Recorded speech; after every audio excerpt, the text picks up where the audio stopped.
Hey guys, I'm Brent. Welcome to the Daily Devo. Today, we're going to talk about sharing our Jesus story.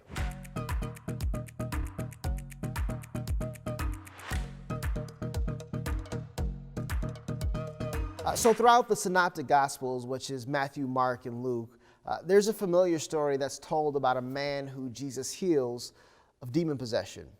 This particular man was homeless, naked, and living in a cemetery. Sadly, this man wasn't possessed by one demon, but by many. As a matter of fact, as Jesus is commanding the evil spirit to come out of this man, he asks the spirit, "What is your name?" The demon replies, "Legion, for we are many."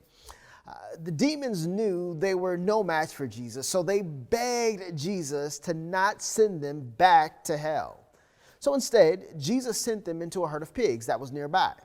These now demon-possessed pigs end up running off of a cliff and drowning. Now the entire town is in a panic. And see, while to us these were just pigs, to them, this was part of their local economy, an economy that Jesus is messing up. So the whole town asked Jesus to leave. And without even realizing it, because of panic, they're rejecting the Savior. As Jesus is leaving, the man who was demon-possessed begs Jesus if he could come with him. But in Luke 8, verses 39, Jesus gives him this reply. He says, "No, go back to your family and tell them everything God has done for you." So he went all through the town proclaiming the great things Jesus had done for him. A part of following Jesus is sharing your personal Jesus story.